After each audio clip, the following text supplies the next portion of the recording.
তো guys the learning page চ্যানেলে তোমাদের সবাইকে জানাই স্বাগত। আজ আমি তোমাদের ক্লাস 6-এ ইভিএসে 3 নম্বর অধ্যায় 4 নম্বর অধ্যায়ে শর্ট কোশ্চেন বড় প্রশ্ন দেখো সাজেশান ভিত্তিক দিয়েছি। তোমরা এগুলো দেখে গেলে কিন্তু এর বাইরে তোমাদের কোনো প্রশ্নই হবে না।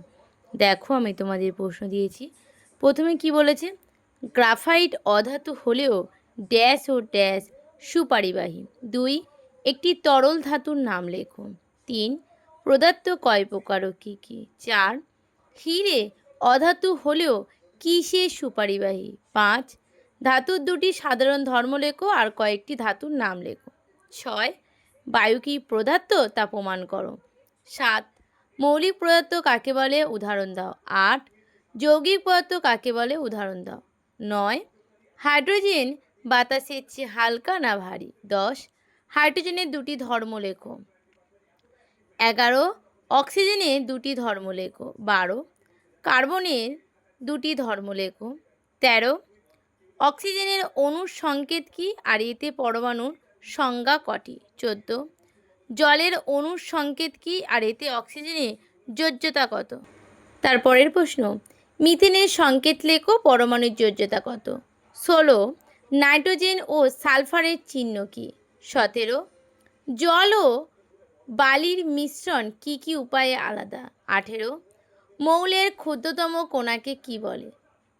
19, চিনি, নুন ও পাথরের চূর্ণের সংকেত লেখো। 20, রূপার নাইট্রিকের নাম কি ও চিহ্ন লেখো। 21, সোডিয়ামের নাইট্রিকের নাম ও চিহ্ন। 22, লোহা তামার নাইট্রিকের নাম এবং চিহ্ন। 23, কার্বন ট্রেক্লোরাইটের কয়টি ক্লোরিন পরমাণু আছে? 24, ফসফরাস ফ্লোরাইটের কয়েকটি ক্লোরিন পরমাণু আছে? 25, যোজ্যতা কাকে বলে? 26, oxygen, nitrogen, carbon, sulphur, iodine, ক্লোরিনের যোজ্যতা কত এবং চিহ্ন কী? 27, চিনির শরবত এবং চিনির শরবতের কোনটি দ্রাব্য ও দ্রাবক তা প্রমাণ করো। 28, পরিস্রাবণ কাকে বলে উদাহরণ দাও। 29, পরিশ্রুতি কাকে বলে? 30, কেলাসন কাকে বলে উদাহরণ দাও। এই ছিল তোমাদের 3 নম্বর অধ্যায়। এবার 4 নম্বর অধ্যায়ে চলে যাবো। 4 নম্বর অধ্যায়টা তোমাদের ছোট কম প্রশ্ন কিন্তু। ম্যাগমা কি, লাভা কি, 3 প্রকার আগ্নেয় শিলার নাম লেখো। 3 রকমের পাললিক শিলার উদাহরণ দাও। মিনারেল কি, ওর কি, লোহা, অ্যালুমিনিয়াম, তামা ধাতুর প্রধান আকরিকের নাম লেখো। জীবাশ্ম ফসিল কি? পরের প্রশ্ন, কয়লার ব্যবহার কি? এলপিজির পুরো নাম কি?